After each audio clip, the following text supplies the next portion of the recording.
Imagine waking up one day and realizing that years have passed, but nothing in your life has truly changed. The dreams you once had remain distant, the goals you set for yourself have faded into the background, and the life you envisioned seems more like a fantasy than a real possibility. You feel stuck, as if you're merely going through the motions, waiting for something to change, but nothing ever does. This feeling of waiting for the right moment, waiting for permission, waiting for certainty, has become the silent epidemic of our time. We've become experts at postponing life, convincing ourselves that someday, when the conditions are just right, we'll finally start living the life we've always imagined. But what if the secret to a fulfilled life isn't about waiting for the perfect moment, but rather seizing the imperfect present? What if the difference between a life of regret and a life of meaning comes down to a simple yet profound shift in how we approach each day? Today we're going to explore the remarkable journey of Viktor Frankl, a man who didn't just theorize about living with purpose, he embodied it under the most extreme circumstances imaginable. A man who, when faced with the darkest chapter of human history, discovered that even when everything is taken from you, you still retain the ultimate freedom, the freedom to choose your response to any situation. Frankl's story isn't just inspiring, it's transformative. It challenges the very foundation of how most of us approach life, success, and fulfillment. And by the end of this exploration, you'll discover the powerful insight that allowed him to find meaning in suffering and purpose in the present. An insight that could change everything about how you live from this moment forward. Viktor Frankl wasn't born extraordinary. He entered the world on March 26, 1905, in Vienna, Austria, to a middle-class Jewish family. From an early age, Frankl showed an intense interest in psychology. By the age of 16, he was already exchanging letters with Sigmund Freud. He later studied medicine at the University of Vienna, specializing in neurology and psychiatry, and began developing his own psychological approach. Before the war, Frankl had established himself as a promising psychiatrist. He had developed a new form of psychotherapy called logotherapy, which focused on helping people find meaning in their lives. He had a successful medical practice, was happily married, and had a promising academic career ahead of him. By conventional standards, he was on the path to success, building a respectable career, working toward financial security, and establishing his professional reputation. But in 1938, everything changed. Nazi Germany annexed Austria, and the Holocaust began to unfold. Frankl, as a Jewish psychiatrist, suddenly found himself in grave danger. He had opportunities to escape. In 1941, he obtained a visa to emigrate to America. This was his ticket to safety, to continuing his promising career, to pursuing his ideas in freedom. All he had to do was leave. But there was a problem. Leaving meant abandoning his elderly parents to the Nazi regime. The conventional wisdom would have told him to save himself, to escape while he could, to preserve his own life and work. After all, what could one man do against the machinery of the Third Reich? In this moment, Frankl faced a choice that would define the rest of his life. He could wait for a better solution, one that would allow him to escape with his family. He could play it safe, prioritizing his own survival and future. Or he could make the harder choice, the one that aligned with his deepest values, even at tremendous personal risk. Frankl let his visa expire. He chose to stay with his parents, knowing that this decision would likely lead to his imprisonment. This wasn't a blind decision based on emotion. It was a conscious choice made with full awareness of the probable consequences. He chose meaning over safety, purpose over self-preservation. In 1942, Frankl, his wife, his parents, and his brother were arrested and transported to the Theresienstadt concentration camp. For the next 3 years, Frankl would endure 4 different concentration camps, including Auschwitz, where most prisoners were sent to the gas chambers upon arrival. What makes Frankl's story so remarkable isn't just that he survived, it's how he survived. In the midst of unimaginable suffering, stripped of everything, his possessions, his family, his identity, his dignity, Frankl made a discovery that would change not only his life, but the lives of millions who would later read his work. He discovered that even in the most extreme circumstances, where all external freedoms are removed, one essential freedom remains: the freedom to choose one's attitude toward suffering. As he would later write in his seminal work, Man's Search for Meaning, everything can be taken from a man but one thing, the last of the human freedoms, to choose one's attitude in any given set of circumstances, to choose one's own way. This insight didn't come easily.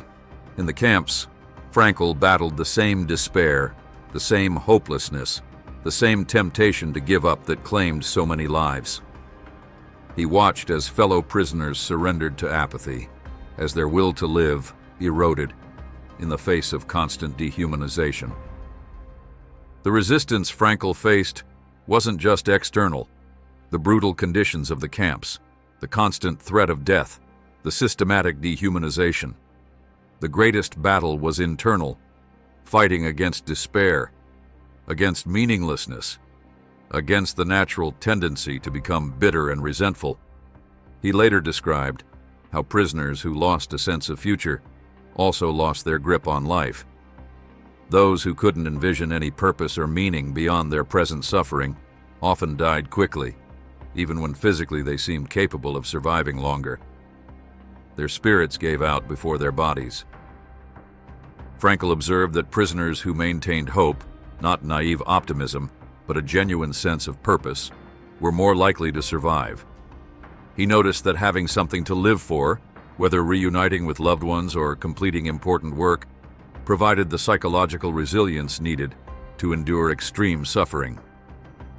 For himself, Frankl created purpose by mentally reconstructing the manuscript of his book on logotherapy, which had been destroyed when he entered Auschwitz. He would write notes on tiny scraps of paper he managed to find. He imagined himself giving lectures on the psychology of the concentration camp after liberation. He pictured being reunited with his beloved wife, not knowing she had already perished in another camp. These weren't mere fantasies or escapism. They were conscious acts of meaning-making, of choosing to find purpose even in the most purposeless environment imaginable. Frankl wasn't waiting for liberation to resume living. He was living purposefully, even in captivity. This is where most people get it wrong about Frankl. They assume his great insight came after the camps, when he had time to reflect and write. But the true power of his story is that he developed and lived these principles in real time, under conditions designed specifically to strip humans of all meaning and dignity. When Frankl was liberated in April 1945, he had lost everything. His wife, his parents, and all but one of his siblings had perished. His professional work had been destroyed. His health was severely compromised. Yet within 9 days of his liberation, he was already dictating his observations and insights, which would become Man's Search for Meaning, a book that has since sold more than 16 million copies worldwide. But wait, before we dive deeper into what made Frankl's approach so powerful, let's ask ourselves a question. What allowed him to respond to unimaginable suffering with such resilience and purpose, when so many others understandably succumbed to despair? The answer isn't about extraordinary willpower or some innate capacity for suffering. It's about something far more fundamental, something that challenges how most of us think about happiness, success, and fulfillment. Frankl's genius was recognizing that meaning isn't something we find by pursuing happiness directly. It emerges when we dedicate ourselves to something beyond ourselves. As he famously wrote, "Don't aim at success. The more you aim at it and make it a target, the more you are going to miss it. For success, like happiness, cannot be pursued. It must ensue, and it only does so as the unintended side effect of one's personal dedication to a cause greater than oneself." This perspective stands in stark contrast to our culture's obsession with the pursuit of happiness. We're constantly told that if we just get the right job, find the right relationship, achieve the right goal, or buy the right things, we'll finally be happy. But Frankl's insight suggests that this approach has it backward. Rather than asking, "What do I want from life?"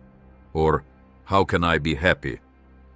Зрение Франкл предложил, что мы должны спросить, что жизнь просит от меня и какое задание ждет от меня для выполнения. This shift from self-focus to purpose focus is revolutionary because it transforms how we experience challenges, setbacks, and suffering. When we see difficulties as meaningless obstacles to our happiness, they become unbearable. When we see them as part of a larger purpose or as opportunities to express our deepest values, they become manageable, even meaningful. This isn't positive thinking or naive optimism. It's a radical acceptance of reality coupled with an equally radical insistence on finding meaning within that reality, whatever it might be. Frankl didn't deny the horror of the concentration camps. He acknowledged it fully, but he refused to let that horror define the meaning of his experience. Frankl's approach is built on 3 core pillars. First, the freedom to choose one's attitude in any circumstance. This doesn't mean pretending everything is fine when it isn't. It means recognizing that between stimulus and response there is a space, and in that space lies our power to choose how we respond. Second, the will to meaning. Frankl believed that the primary motivational force in humans isn't pleasure, as Freud suggested, or power, as Adler proposed, but meaning. We need to feel that our lives matter, that what we do has significance beyond our immediate satisfaction. Third, meaning can be found in 3 ways: through what we create or accomplish, through what we experience or whom we love, and through our attitude toward unavoidable suffering. This means that meaning is always available to us, regardless of our circumstances. Frankl's daily practices reflected these principles. After his liberation, he didn't wait to rebuild his life. He immediately resumed his work as a psychiatrist, helping others find meaning in their suffering. He remarried and founded the Viennese Neurological Polyclinic. He lectured extensively around the world, wrote 39 books, and taught at several universities well into his 80s. But what made his approach truly remarkable wasn't what he accomplished. It was how he approached each day. Frankl didn't defer living until some future milestone. He engaged fully with each present moment, finding purpose in both the extraordinary and the mundane aspects of life. He practiced what he called medical ministry, treating each patient not just as a collection of symptoms, but as a whole person searching for meaning. He maintained that the doctor's role wasn't just to alleviate suffering, but to help patients find meaning in their suffering when it couldn't be avoided. In his personal life, Frankl savored simple experiences: mountain climbing well into his senior years, teaching, spending time with his family. He didn't compartmentalize his life into now and someday. He lived his philosophy in real time, demonstrating that meaning isn't something we find eventually. It's something we create continuously.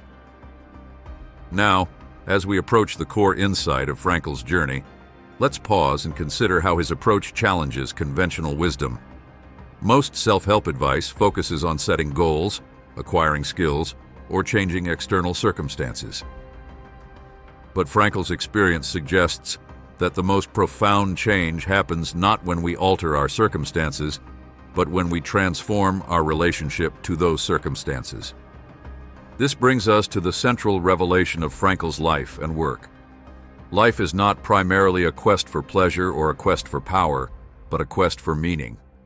The greatest task for any person is to find meaning in their life, and this meaning can be found in every moment, whether we're suffering or celebrating, succeeding or failing, living or dying. This isn't just philosophical musing, it's a radical reorientation that changes everything. When we stop waiting for the perfect conditions to start living meaningfully, we discover that meaning has been available all along. When we stop postponing happiness until some future achievement, we find that meaningful engagement with the present creates its own form of fulfillment. Frankl didn't just theorize about this approach. He lived it until his death at age 92 in 1997. His life was testimony to the power of finding meaning in each moment, rather than waiting for the right moment to start living. The impact of Frankl's approach extends far beyond his personal story. Research in positive psychology has consistently validated his core insights. Studies show that people who report a strong sense of meaning in their lives experience greater well-being, resilience, and even better physical health than those who report high levels of pleasure but low meaning. In one longitudinal study, researchers found that having a purpose in life was associated with a lower risk of Alzheimer's disease and mild cognitive impairment. Another study found that a strong sense of purpose was linked to a reduced risk of heart attack and stroke. People with a clear sense of purpose even show different immune system responses to stress. The field of post-traumatic growth, which examines how people sometimes experience positive psychological changes following traumatic events, builds directly on Frankl's observations about finding meaning in suffering. Researchers have found that many people report becoming more compassionate, more appreciative of life, and more clear about their priorities after processing difficult experiences. Neuroscience is beginning to explain the mechanisms behind these findings. When we engage in purposeful activity, our brains release neurochemicals that enhance focus, reduce anxiety, and create a sense of well-being. This suggests that meaning-making isn't just psychologically beneficial, it's biologically adaptive. But perhaps the most compelling evidence comes from the countless individuals who have applied Frankl's principles to transform their own lives. From prisoners finding purpose while incarcerated to cancer patients discovering meaning amid their treatment, from veterans healing from war trauma to ordinary people navigating everyday challenges, Frankl's approach has proven remarkably versatile and effective. So how can we apply these insights to our own lives? How do we stop waiting and start living with meaning and purpose? Here's a practical framework drawn from Frankl's work and the research it has inspired. First, shift from passive questioning to active responsibility. Instead of asking, "What do I want from life?" or "Why is this happening to me?" Component placement ask, "What is life asking of me right now? And how can I respond to this situation in a way that aligns with my deepest values?" Second, identify your unique contribution. Frankl believed that each person has a specific vocation or mission. This doesn't necessarily mean your job. It means the particular way you can contribute value to the world that no one else can in exactly the same way. Reflect on your unique combination of talents, experiences, and values. Where do they intersect with the needs around you? Third, practice attentional freedom. While we can't always control our circumstances, we can direct our attention. Rather than focusing on what's missing or what's wrong, deliberately direct your attention to possibilities for meaning in your current situation. This isn't denial. It's selective focus on what you can influence rather than what you cannot. Fourth, engage in values-based action. Identify your core values, what matters most to you, and take small, consistent actions that express those values, regardless of how you feel in the moment. Over time, these actions create a sense of integrity and purpose that transcends mood and circumstance. Fifth, practice tragic optimism. Frankl coined this term to describe the ability to maintain hope and find meaning despite life's inevitable tragedies. It involves acknowledging pain and difficulty while refusing to let them have the final word. Ask yourself, what can I still do despite this challenge? Rather than, why bother trying when things are so difficult? Sixth, cultivate meaningful relationships. Frankl emphasized that love is one of the primary sources of meaning. Invest in relationships where you can both give and receive love. Practice deep listening, express gratitude, and be willing to be vulnerable. Meaningful connection requires presence. You can't build it while waiting for a better future. Seventh, embrace necessary suffering while avoiding unnecessary suffering. Frankl distinguished between avoidable and unavoidable suffering. When facing unavoidable suffering, ask what meaning might be found in it. When suffering is avoidable, take action to alleviate it rather than romanticizing pain. Eighth, live in dialogue with life. Treat each day as a conversation between what life asks of you and how you respond. Be curious about what each situation might be teaching you or what contribution it might be calling forth from you. This dialogue-based approach keeps you engaged with the present rather than postponing life until some idealized future. The beauty of this framework is that it can be applied regardless of your current circumstances. Whether you're facing a major life challenge or simply feeling stuck in the mundane routines of everyday life, these principles provide a pathway to greater meaning and engagement. And here's the most important part. You don't need to wait for a perfect understanding or perfect conditions to begin. Meaning emerges through action, not before it. As you take steps aligned with your values and responsive to the needs around you, clarity often follows. The sense of purpose isn't something you figure out intellectually and then implement. It's something you discover by living intentionally in the present. This brings us to a crucial question. What will you do with this insight? Will you file it away as interesting information, or will you allow it to transform how you approach this day, this moment? The pattern of postponement is deeply ingrained in our culture. We say, "I'll start living when," and fill in the blank with various conditions. When I get the promotion, when I find the right partner, when I have more time, when I feel more confident, when the pandemic is over, when the political situation improves, when I retire. But Frankl's life and work offer a powerful alternative. Start living now, with purpose and meaning, regardless of conditions. Find the freedom within your current constraints. Discover the meaning available in this moment, not someday. This isn't about denying challenges or pretending everything is perfect. It's about refusing to put your life on hold while waiting for perfect conditions. It's about recognizing that the quality of your life isn't determined primarily by your circumstances, but by how you engage with those circumstances. Viktor Frankl survived the unsurvivable, not by waiting for liberation, but by finding meaning within captivity. After liberation, he didn't wait to heal completely before resuming his work. He channeled his suffering into service. Throughout his long life, he demonstrated that meaning isn't found by waiting. It's created by engaging fully with the present, whatever it contains. The invitation is clear. Stop waiting for life to begin and recognize that it's already happening. Your freedom lies not in controlling circumstances, but in choosing your response to them. Your purpose isn't something you'll discover eventually. It's something you can create now through how you choose to live each day. The time for waiting is over. Life isn't happening someday. It's happening now. And in this moment, you have the freedom to choose a response that aligns with your deepest values and creates meaning, not just for yourself, but for everyone your life touches. What will you choose?